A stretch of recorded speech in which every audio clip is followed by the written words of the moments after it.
opens in the poorer parts of New York City, that is, an area of Greenwich Village that functions as an artist colony where many struggling artists lived. The story focuses on two artists, namely Sue and Johnsy. The two had come from different parts of the United States. When they met, they found that they shared the same interests. So they became friends and shared a studio trying to earn a living through art. Johnsy was small, thin, and not very strong. After spending a few months in New York in the winter season when the weather got colder, she became ill with pneumonia. In those days, it was difficult to cure pneumonia patients. Though Sue looked after her well, Johnsy showed no signs of improvement. After one of the doctor's visits with Johnsy, he told Sue that Johnsy could probably recover if she believed she could. But since she didn't, the doctor gave her 1 chance in 10 of recovery. He further added that Sue's little lady, that is Johnsy, had already made up her mind that she will never recover. He explained soon that medicines were of no help if the patient herself didn't wish to live.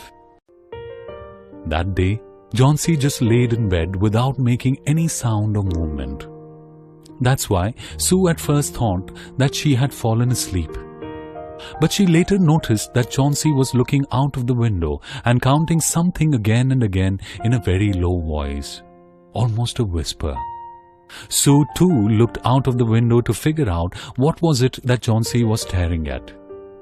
But there was nothing to see, only an old ivy vine, meaning a strong creeper with green leaves and yellow berries, gnarled, meaning twisted and decayed at the roots, climbed halfway up the brick wall. The cold breath of autumn had taken away most of the leaves, leaving behind the skeleton branches clinging to the bricks. Sue inquired what was it that Johnsy was looking at. Johnsy said that the leaves were falling faster now, leaving behind only 6. 3 days ago, there were almost 100. It was difficult to count so many leaves, and it caused a headache. But then it had become easy. As she spoke, she saw and mentioned another leaf falling off, leaving behind only 5. But Sue did not understand what Johnsy was talking about. So she inquired what 5 was she talking about. Johnsy replied that she was talking about the leaves left on the ivy vine. She further added that when the last one falls, she too must go. She had known it for 3 days, and so she asked Sue, didn't the doctor inform her about it? Sue replied that she had never heard of such nonsense. She asked Johnsy what have the old ivy leaves to do with her getting well, as she loved that vine. So she explained her not to be silly. She further informed her that she had excellent chances of getting well, and told her to have some broth, meaning a hot soup, so that she could get back to her work. But Johnsy kept looking out of the window. She saw another leaf falling off and insisted that she didn't want to have any broth.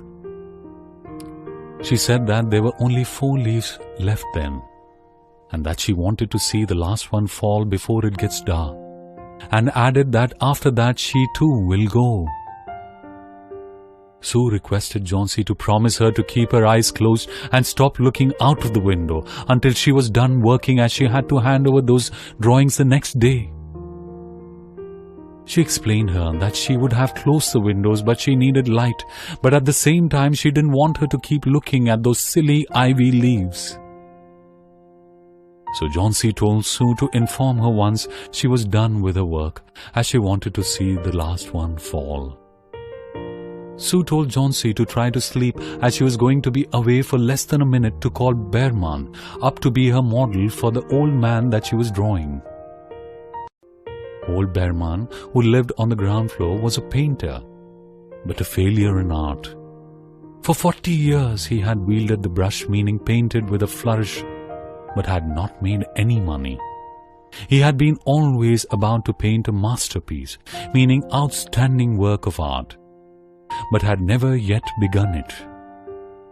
For several years, he had only made a few paintings. He earned a little by serving as a model to the young artists in the colony who could not afford other models. He always talked of his coming masterpiece. Sue told Behrman about Johnsy's fancy, meaning imagination. Old Behrman was shocked to hear that anyone could have such idiotic imaginings. He cried, "What?" and further asked if there were people in the world foolish enough to die because of leaves dropping off from a vine. He added that he had never heard of such a thing. He further asked Sue why did she allow this thought to enter Johnsy's brain. Sue explained that she was very ill and weak and that a fever had made her mind full of fancies. Behrman expressed his concern that the place was not good for Miss Johnsy. He said that someday he'll paint a masterpiece and that they all shall go away. When the two went upstairs, Johnsy was sleeping. Sue showed Behrman the ivy vine that Johnsy saw through the window. They looked at each other for a moment without speaking and then began their work. Outside, a cold rain was falling continuously, mingled, meaning mixed with snow. So, Sue closed the window. Next morning, when Sue woke up, she found Johnsy staring at the closed window again with dull, wide-open eyes. She ordered Sue to open the window as she wanted to see outside. So Sue obeyed her. Even after the rain and the fierce wind that blew throughout the night, there yet stood against the brick wall one ivy leaf. It was the last on the vine, still dark green near its stem, but with its edges tinted, meaning slightly colored with yellow. It hung bravely from a branch some 20 feet above the ground. Johnsy said that it was the last one, and she thought it would surely fall during the night as she heard the wind blow. She further predicted that it would fall that day, and that she too shall die at the same time. Johnsy was preparing herself for the last journey that one makes alone, as a feeling was very strong within her. And slowly the ties of Sue's friendship and other things on earth had started becoming loose one by one.